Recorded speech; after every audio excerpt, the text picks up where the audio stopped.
Afternoon and welcome to One Grumpy Old Man and His Classics. Today, for this video, we're going to do something a little bit different. So I'm going to give you a walk around of the Jag.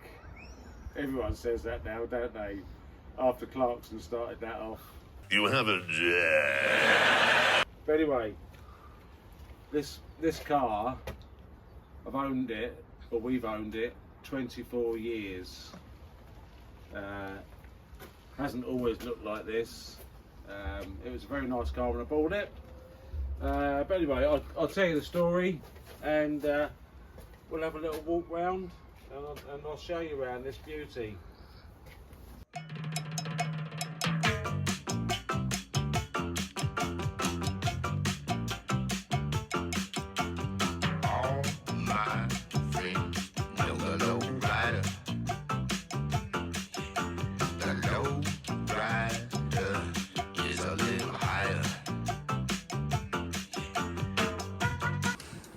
You probably noticed that I've got my hands in my pockets today because it's proper chilly, and the cameraman's got his hands in his pockets too. So, you know, Saturday just gone, it was 20 degrees, and today we've had a little flurry of snow. How crazy is that? But anyway, that side. So this is our 1990 Jaguar XJ6. Some people call it the XJ40, which is what its code name was, but essentially it's an XJ6. So some people call it XJ40, some call it XJ6. But yeah, so it's a 4 litre straight 6. Obviously it's automatic, straight 6 engine, and this is a real nice thing to drive and be in. And the story about the car is, I bought this 24 years ago from a guy that I worked with, and it was 11 years old when I bought it, and believe it or not, I paid £200 for this car. How much? £200 is what I paid for it. But what's that in today's money? I don't know. I don't know what that would be in today's money. Maybe we'll work it out and we'll put it in at the end. But so the guy that owned it, he just used it for work and back. And he used to do a 6 mile round trip every day. He didn't really service it or anything. Anyway, it eventually ended up giving him a few issues. Sometimes it would start, sometimes it wouldn't. And that was the inhibitor switch on the gearbox, which just needed adjustment. And it ran very badly. And it was on metric tyres. So it didn't come with these wheels that it's currently on, but we'll get onto that in a minute. So it had metric wheels, and it had plastic hubcaps, which is a bit hard to fit in for the Jaguar, and the interior, it sort of had like a houndstooth cloth interior. So I bought this for my wife because she'd always wanted a Jaguar. You bought it with mum in mind? Yes. You didn't buy it for yourself? No, I bought it for my wife because she wanted a Jaguar. Did she see it No. when you bought it? No. You surprised her? I surprised her. Ah. I said to her, I bought you a Jaguar. Oh, she said, oh. So when I told her how much, she sort of went, what am I bringing home now? She thought it was going to be a rusty, crusty, worn out old Jaguar. It was the opposite. It just didn't run very well and it had a few issues. It wasn't rusty, but because it's red, it had the typical faded paintwork on it. Not all over, just little bits. There was like the tops of the back wings, the tops of the front wings, the paint had faded, and there was some lacquer peeling on it, but it wasn't that bad. It was still quite acceptable. So anyway, so I basically serviced it, gave it full service, I adjusted the inhibitor switch on it, and it ran like a dream. So, And that took you how long? well, I don't know, day's work. and I got it running beautifully. So of course, over the 24 years that we've owned the car, it has evolved. Yeah, so what I was talking about is like the car has evolved. So I can't remember what year it was now, but I was using it occasionally for work and back, you know, taking it out and stuff. And I was driving home from work one day and their gasket went. And which wasn't a big problem, so I stripped all the head off, new head gasket, done all that to it. And because I was doing that work to it, I decided that I would give it a restoration because it was just starting to get a little bit, not untidy, but it needed some work. What was the front wings had just started to bubble and corrode. The arch on the other side, I think it had been scraped previously, and of course once you've done a repair, then the rust creeps in. So the arch on the other side was kind of a bit rusty. There was a few scabs on this rear arch. So while I was doing the head gasket and that, I thought, right, I'll give it a restoration. So I managed to find two really good second-hand front wings. Oh yeah, of course. And on these particular Jaguars, the boots tend to go rusty, and they go rusty on the corners either side. So the boot was a bit rusty. I'd repaired it a couple of times, and the wings, like I said, the wings were just starting to go at the bottoms. So I went to my local scrapyard. I'm talking about, I don't know, this must have been about 2013, 2014, and they literally had one of these in, and it had no rust on it. So I bought the boot, the front wings, I think I bought a bumper, and I bought a few other bits because I knew that I would need them for the restoration I was going to do on it. And I think I paid about 140 quid for those parts, which is nothing then, because it was like back then parts were cheap to get. I mean, if you wanted to buy a rust-free front wing now, you probably would look at a couple of £100 just for one wing. So the two front wings that were on the car, I mean the bottoms were repairable, but I just wanted to find panels that had no rust in them. So those original front wings, I still have them. I've kept them because you never know. It's always a come in handy part. So I've got them in my shed. So anyway, so I'd done the head gasket and I started the restoration, and the car was in bits, no bumpers. Some of the interior was out because I had to take the door handles off, so I was going to respray it. And of course I had to move the car in and out of the garage to do the work because I've only got a single garage. And then something catastrophically went wrong with the engine. I started it up one day and it dropped a couple of valves. And it was like, why? I don't know, because it had been starting and running perfectly fine. So I got it back in the garage, and that's where I left it. It sat there for 7 years untouched. And one day my wife said to me, "Are you ever going to get my Jag back on the road?" And I said, "Well, yeah." She said, "Well, I'd like it back on the road." And I said, "Well, you know, I've got to do a load of work to it. The engine's knackered. I don't know what's wrong with it. I can't be bothered to strip it down because the costs to rebuild it, whatever's gone wrong, was like really expensive." And this was going 8 years ago, wasn't it, at this point? No, so I'll get to that when I started restoring it. Oh. So, so I said, yeah, okay. So I said, yeah, but I said, it's going to take me like 18 months, a couple of years on and off, you know, doing it. She said, well, just get on and do it, sort of thing. And I said, well, that'd mean like weekends, evenings out the garage. She said, I don't care, we're not on the road. So of course, I was in my happy place.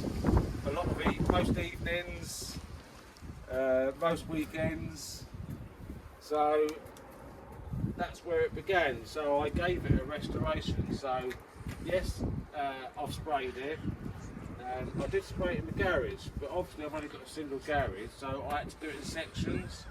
So I sprayed the roof first, because you can get away with that, because you've got this sort of section here where you can hide the joint line, and then you've got the pillars here that go down into the scuttle. So I've done the roof in one section.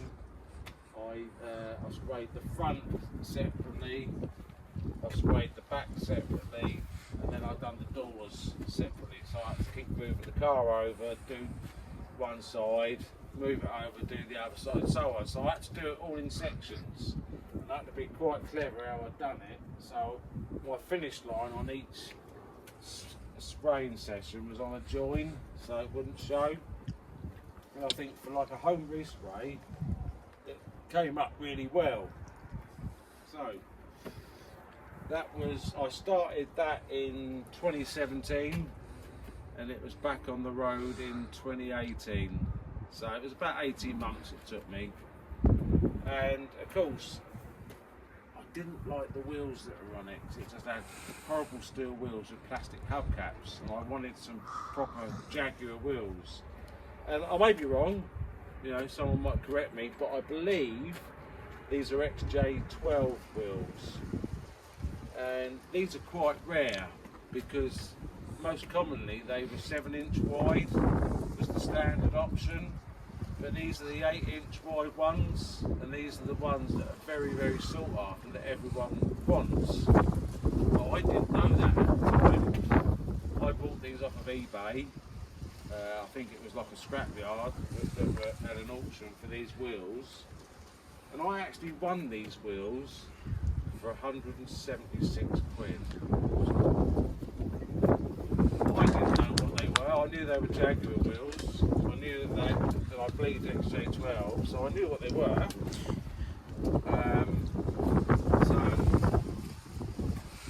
And it wasn't until a few years later when I was Googling and I came across a forum and they were talking about these particular type wheels. And these, it turns out I've got the really rare ones. And today, a set of 4 of these will fetch £1,000. Oh, that's crazy. So I just by chance bought them. I don't think the guy knew what he was selling. I didn't know what I was buying. It turns out I've got a really good result because the wheels have got a lot of value. So anyway, we'll have a look around the car, shall we? So if you'd like to come and look inside, sir. So as I was saying previously, this car originally came with like a cloth houndstooth interior, and my wife said, "Oh, that's not very Jaguar, is it?" I said, "No, it's not." And I'm going back probably 2003, 2004. People were breaking these because they weren't worth anything, and they were just breaking them for parts. And I bought a complete interior in this car, leather, and I paid £100 for the interior. I mean, I don't know what you'd pay for an interior now. If you could get a full interior, I don't know. But yeah, 100 for this interior. What do you mean by interior? You mean the leather? I mean the seats, I mean the door panels aren't leather, they're like a plastic type material, but the seats are leather. But I had to have the door panels, the centre console, everything, because the colour that was in the car wouldn't have quite matched, so I had the whole interior. I mean door panels, seats, centre console, parcel shelf, even these bits, £100 for the whole lot. Is there anything here that's still original? Or is it all refurbished? Gearbox, back axle, and the metal. That's about it, I think. Everything else is you bought. Right, so I've probably missed a bit out actually, talking about the engine. So rather than repair it after it dropped to cut the valves, because once I totaled all the parts up to do it, it was just crazy. So I ended up buying a second-hand engine for it, and I bought a second-hand engine for £250 delivered. No, it wasn't. I had to pay £75 to deliver it on a pallet. So I got another engine that's in this car. So I just put a second-hand engine in, and of course, like I say, the car's evolved over the years. So originally, these door tops and these handles, I think the handles, the grab handles here were the same colour as the door panels, but these top panels would have been just black vinyl, and the dashboard would have been black vinyl as well. And I was lucky enough in my last job to work for Rolls-Royce, and back in the early days all the scrap leather just used to go in the bin. Unfortunately, our general manager, he used to let us take bags of scrap leather home. You know, he'd sign it off for us. So I just, over a period of time, collected this red leather. I say red, it's called Consort Red. So I just collected up all the scraps of leather, the big enough bits that I needed, and I've redone all these parts that you can see in red. And also, you took some into my school.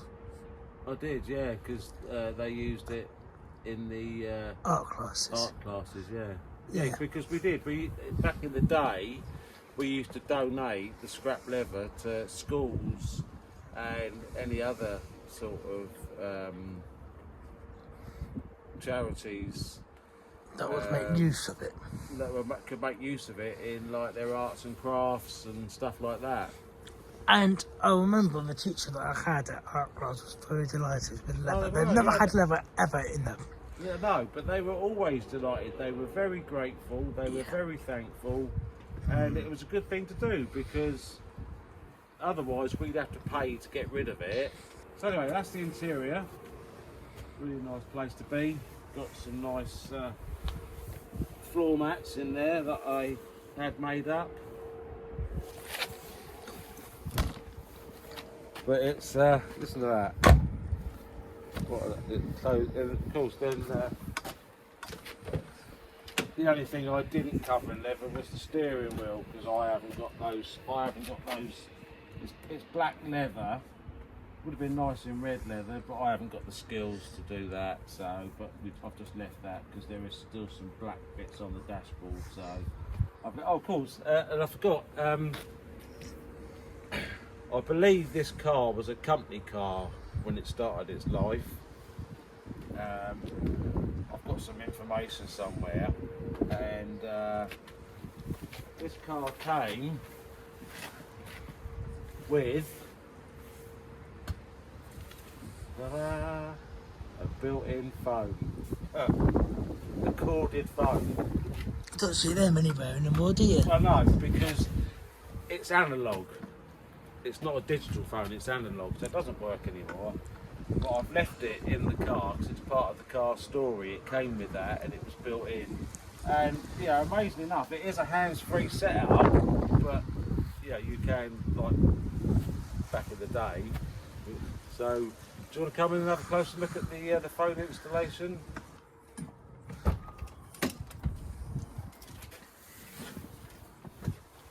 Hang on a minute, I think I've got it in. Hang on, I've got a call.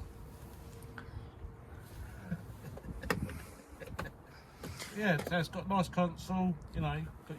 It's still got it in there. I've changed the wireless in it to a one you can put a USB on and stuff and that. So it's got All modern. It's got a modern wireless in it, but in here it's still got the original cassette holder in the armrest there. And then of course, if you like to be a smoker, that's tray in there. So it's 4-speed automatic. But yeah, it's got the nice wood. It's a bit. It's starting to show its age a bit now. It could do with a bit of repair, really. Sounds like the grumpy old man himself. Yes. I do have. This is what they call a ski slope. I've got a spare one of these actually, because like I say, back in the day when these weren't worth anything, I actually bought one of these and broke it for spares long before the engine went wrong, but I bought one of these for spares.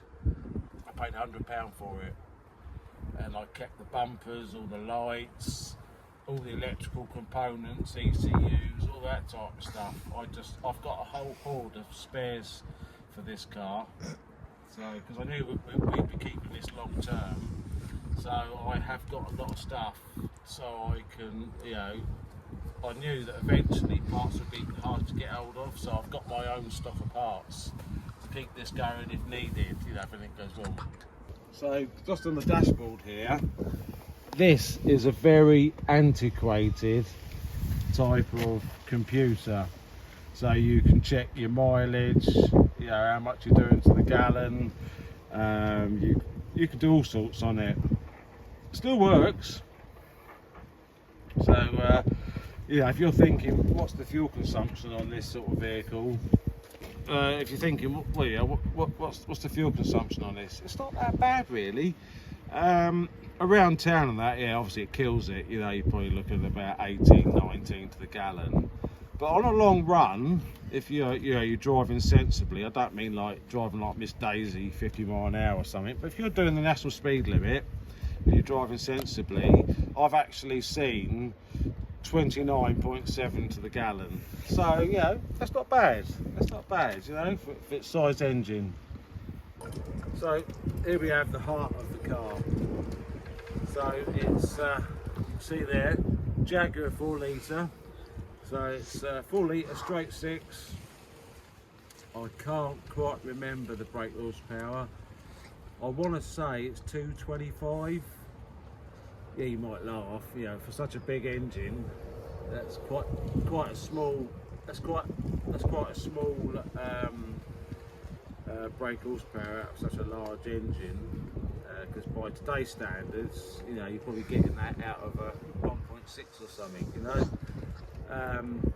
But the thing this does do is the power delivery is just, you know, you have to drive it to experience it. It's just a smooth power delivery. It's quiet. This is a quiet, smooth running car. Gear changes are smooth and seamless, and it wasn't built for speed. It was built for comfort, long journeys. But you know, if you put your foot down right to the floor, you know, it still shifts. I can't remember what the 0 to 60 would have been back in the day. I want to say 7.5 seconds. I'd have to look it up. We can put that in at the end. I'll have a look, see what the performance figures are. So what was there? You said you had to change the engine, you had to change things. What did you change? What parts of it, and what did you keep? So, I put a complete second-hand engine in this. So the engine I bought was what you call a bare engine. There was no fuel injection on it, there was no inlet manifold, there was no exhaust manifold, there was nothing on it. It was just a bare, what they call a bare engine. So everything you see that's fitted to it, distributor, inlet, all the injection, so everything I've had to take off the old engine to put on the second-hand engine, but I put the second-hand engine in first and then put all the parts back on once it was in the car, because with everything on there, it's such a big unit, it's massive. So I just put the engine in, then put everything back on afterwards. And I left the gearbox in the car, so I didn't take the gearbox out. So when I put the second-hand engine, obviously the bonnet had to come off, all the radiator out and everything, to give me the maximum amount of room I could possibly get. And then I lifted the new engine in and bolted it all up. Done it all myself, I didn't have any help. But the problem I did have was how was I going to get the old engine out and the new engine in, or the new second-hand engine to me. So I needed an engine hoist, because I didn't have. So I could have hired one, and it was a bit expensive. So luckily, I found a second-hand one. Only been used a couple of times. I found a second-hand one. I paid £100 for it. I used it for what I needed, and then after that, I wasn't going to change any more engines on cars. So I stuck it on eBay and sold it for what I paid for it. So I got my money back. Didn't cost me anything. So yeah, so bought second-hand engine hoist, used it, sold it, got my money back. And how long did it take you to do that? Take the old engine out and put the new one in? How long? Bearing in mind this is weekends only. Yeah, I think I spent a weekend getting the old one out and putting the second-hand one in, and then it was a period of like evenings and weekends fitting everything else back on. So it took me a weekend to take the old one out and put the other one in. So